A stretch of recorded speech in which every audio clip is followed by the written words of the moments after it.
کسی کی نفرت دل میں آئے فوراً اپنے آپ سے کہے کہ اپنی حالت تو دیکھ، تو اپنی حالت اس رب سے نہیں چھپا سکتا جو تیرے بال بال سے واقف ہے. تو خود اتنا خراب ہے، دوسرے کی خرابی کو کیا دیکھتا ہے؟ فوراً استغفار کی توفیق ہو جائے گی. کسی کی غیبت ہو فوراً توبہ کر لیں. اگر مجلس میں یاد نہیں آئی، اٹھ گئے، غیبت ہو گئی، خیال آیا بعد میں، یہ مت بولیں کہ اس کا حق ہی یہی تھا، اس کو تو بولنا ہی ایسے چاہیے. نہیں، فوراً توبہ، اے اللہ مجھے معاف فرما دے، مجھ سے غلطی ہو گئی، میں نے غیبت کر دی، تو کم از کم وہ ختم ہو جائے گا، وہ بیج نکل جائے گا، ختم ہو جائے گا. لیکن آج ہم نافرمانیاں کرتے ہیں اور اس پہ ڈٹ جاتے ہیں. میرے محترم، یہ بہت خطرناک بات ہے. گناہ شادی بیاہ کی تقریبات ہیں، بولو بھائی یہ کیا کر رہے ہو، آپ مسلمان ہو، کیوں آپ لڑکیوں کو نچاتے ہو؟ شادی کے اندر کیوں ایسا آپ نے ماحول بنایا ہے کہ جہاں بے حیائی اور یعنی نظر آ رہی؟ کیا کر رہے ہو؟ کیا جواب دیتے ہیں؟ نہیں بولتے ایسے کہ یار اللہ ہمیں معاف کرے، ہم گناہگار ہو گئے، ہم خطاکار ہو گئے. ہاں، ہمیں یہ خیال آ گیا کہ ہم سے بہت بڑی غلطی ہوئی ہے، ہم نے گناہ کیا ہے. یوں نہیں کہتا کوئی. کیا کہتے ہیں؟ بھائی ایک ہی شادی ہے، ایک ہی بیٹا ہے، ایک ہی بیٹی ہے، شادی ہر دفعہ تھوڑی ہوتی ہے.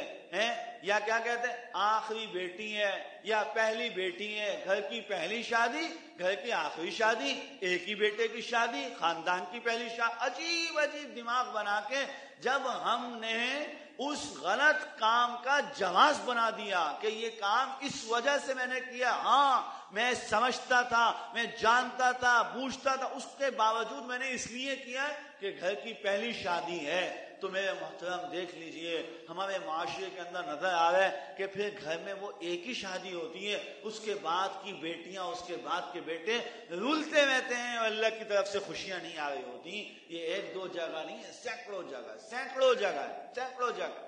اس وقت اس زمانے کے اندر ہم مسلمان قوم کے اوپر بڑے بڑے عذابوں کے اندر ایک بڑا عذاب یہ آ رہا ہے کہ ہماری بچیوں کی عمریں نکل رہی ہیں اور بوڑھے بوڑھے باپ جو ہاتھ پھیلا کے مانگ رہے ہیں، ان کو توبہ کی توفیق نہیں ہو رہی.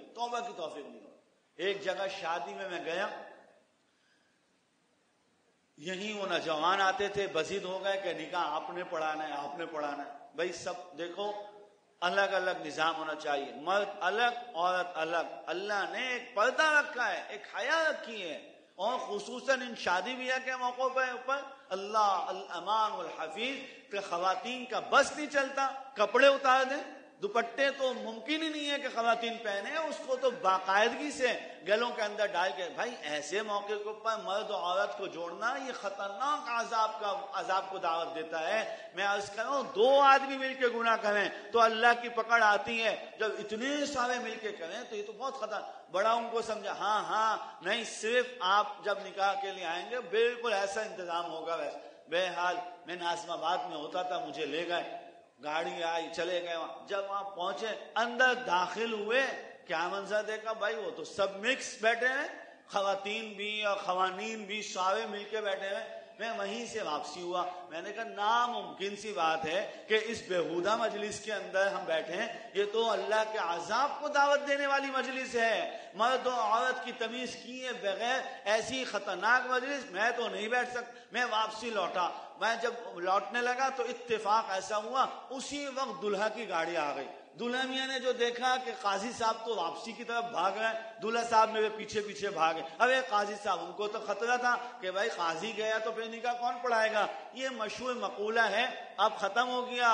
کہا میاں بیوی راضی تو کیا کرے گا قاضی، اب نہیں ملتا قاضی آسانی سے. انہوں نے بولا تو قاضی صاحب واپسی بھاگے ہیں.